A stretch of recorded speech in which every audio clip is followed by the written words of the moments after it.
This is part two of the text notes for Langston Hughes, and just one poem left to talk about, and that song for a dark girl. So I pulled this song up because I don't know if maybe I'm sure you've heard it before, but so this song Dixie, or I Wish I Was in Dixie, as it's referred to often, was a famous like 19th century song at the height of its popularity.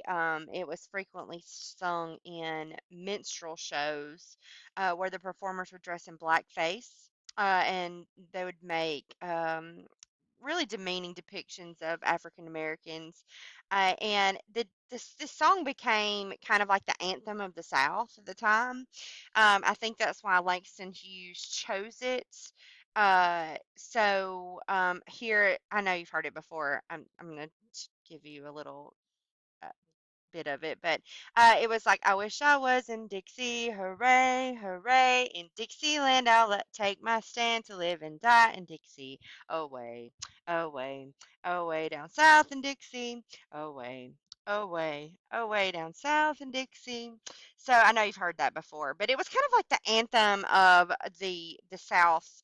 At the time period, and it was really associated with the Deep South and as you know, a lot of racial injustice was happening in the Deep South at the time.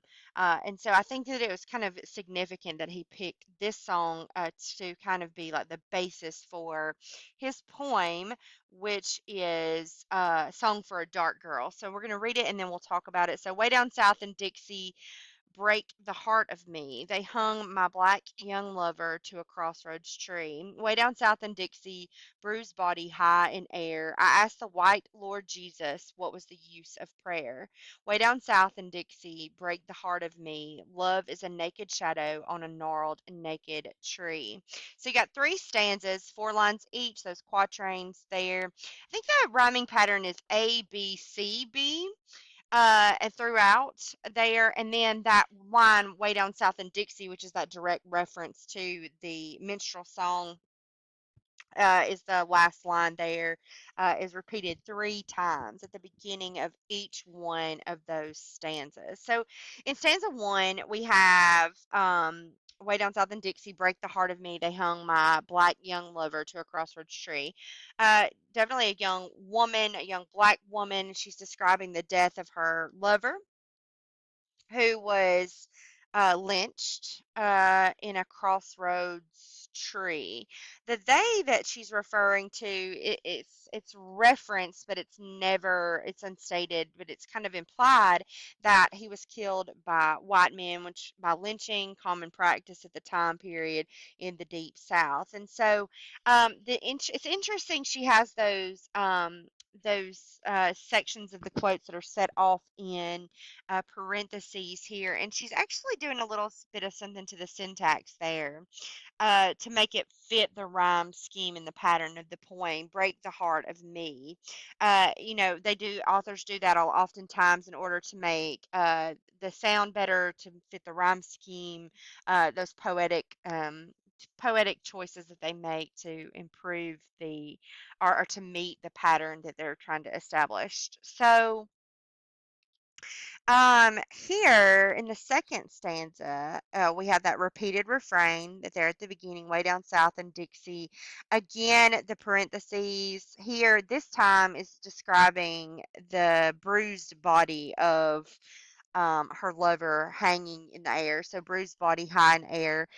I asked the white Lord Jesus what was the use of prayer. So this is kind of interesting to me here. This stanza is short.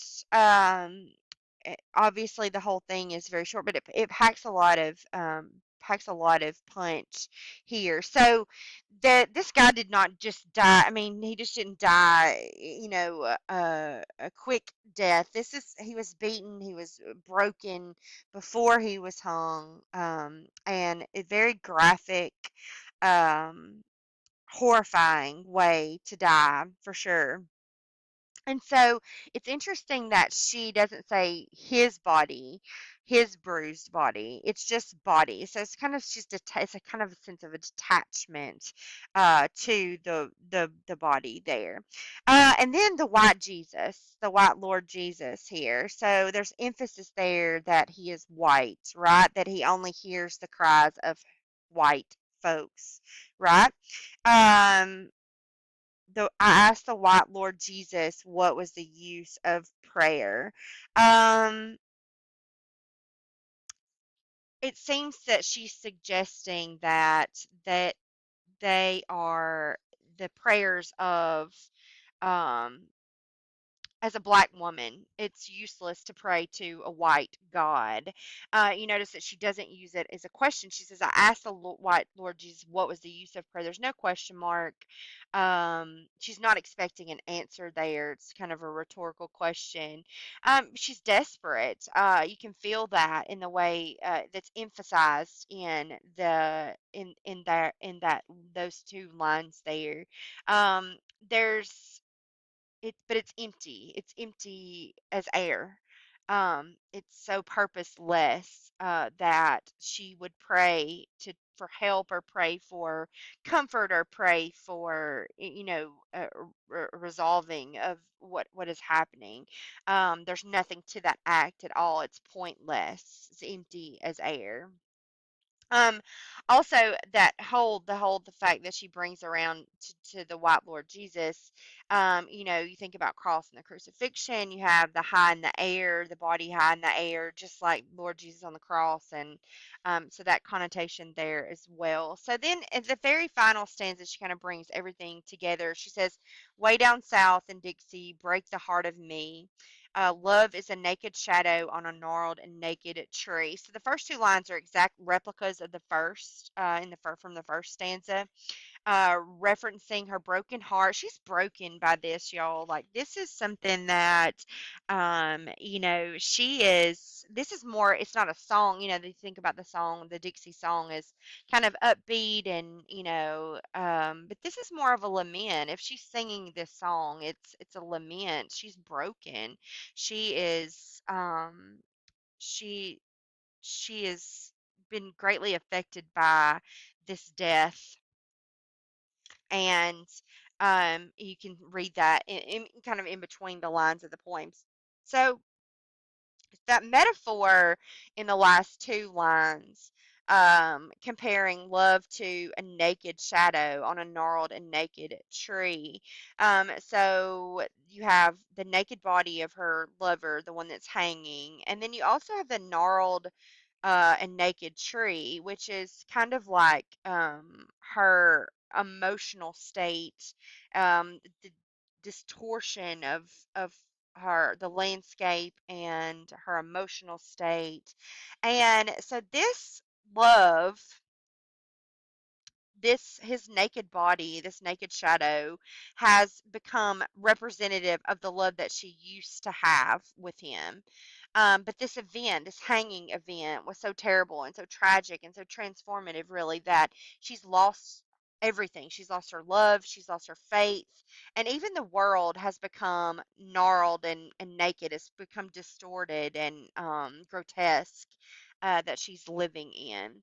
So I think that that's a powerful, another powerful piece to kind of end with from Langston. Langston Hughes, a little different from the other three that we read about hope and, the celebration of spirit. This one's definitely a lot darker and a lot, the connotation is a lot deeper and darker, but it's all part of that experience too. I mean, he's referencing that deep South experience and the brutalness of the treatment and the hanging and the deaths and the murders and things like that. So I think that that is a very powerful piece there to comment on that part of the African American experience and history.